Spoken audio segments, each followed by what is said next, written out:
வணக்கம். நாங்கள் மாதம் நடத்துகிற செயற்குழு கூட்டம் தான். இதுக்கு ஏன் இவ்வளோ பரபரப்புன்னு தெரியல.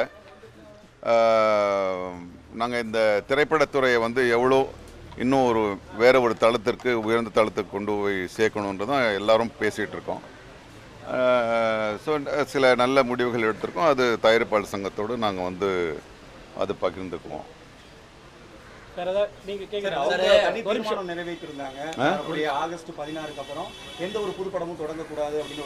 இல்லை அது அவங்கள தான் கேட்கணும். அது நாங்கள் எடுத்த முடிவில்லை. நாங்கள் எடுத்த சில முடிவுகளை நாங்கள் அவங்கக்கிட்ட தான் சொல்ல முடியும். பத்திரிகை மூலமாக அவங்களுக்கு போய் சேர்றதுல எங்களுக்கு உடன்பாடு கிடையாது. ஆமாம், இல்லை ஒரு நிமிஷங்க. இப்போ அவங்க எங்களுடைய கோரிக்கை ரெண்டு தான். அவங்க என்ன சொல்லியிருந்தாங்கன்னா, நாங்கள் பேச்சுவார்த்தை மூலியமாக தொழிற்சங்கமே எங்கிறத பேச்சுவார்த்தை தான். அந்த பேச்சுவார்த்தை மூலியமாக எதாக இருந்தாலும் பேசிக்கணும்னு நம்ம சொல்லியிருந்தோம். இப்போ நேற்று ப்ளீஸ் கொஞ்சம் வெயிட் பண்ணுங்கள்.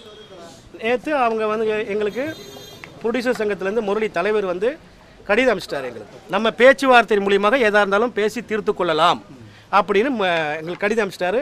எங்களுக்குள்ள நட்புணர்வோடு இருக்கோம். நாங்கள் எந்த பிரச்சனையும் எங்களுக்குள்ள இல்லை. நாங்கள் பேச்சுவார்த்தை மூலம் தேய்க்கிறது இது ஒன்று சகஜ ரொட்டீனான உள்ளது தான்.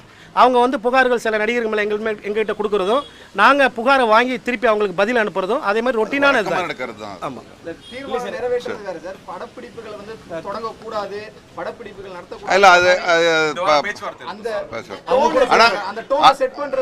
இல்லை படப்பிடிப்பு நிறுத்தம் வரக்கூடாதுன்றது தான் எங்களுடைய உடன்பாடு. அவங்க கடிதம் அது அவங்க கிட்ட தாங்க பேச முடியும். இல்லை அவங்க கிட்ட பேசுறோம். பேச்சுவார்த்தை மூலியமாக தொழிற்சங்கம்னா அதுதான் பேச்சுவார்த்தை எங்களுக்கு வேணும்னு நாங்கள் கேட்டிருந்தோம். அவங்க அதை ஒத்துக்கிட்டு இருக்காங்க. நேற்று முரளி தலைவர் எங்கள் கடிதம் மெயில் அனுப்பிச்சிட்டாரு.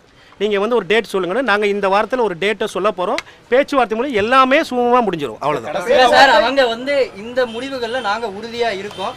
நடிகர் சங்கம் இறங்கி இதுக்கு சரின்னு பட்டா ஓகே. அது வரைக்கும் நாங்கள் எங்களுடைய முடிவுகளில் உறுதியாக இருக்கோம். அவங்க உறுதியாக பேச போறோம். இல்லங்க, நான் திருப்பி சொல்றேன். எங்களுக்கு அது மாதிரி சொல்லலையா? இல்ல, எங்களுக்கு நான் திருப்பி சொல்றேன். நாங்கள் எங்களுடைய கோரிக்கை தொழிற்சங்கம் மூலியமாக, தொழிற்சங்கம்னா பேச்சுவார்த்தை மூலியமாக நாங்கள் எதாவது நடத்தணும்னு சொன்னோம். அவங்க இப்போ நேற்று மெயில் அனுப்பிச்சிட்டாங்க எங்களுக்கு.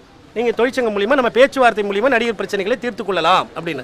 நாங்கள் பேச்சுவார்த்தை மூலியம் நல்லபடியாக தீர்த்து கொள்ளலாம். அவ்வளோதான்.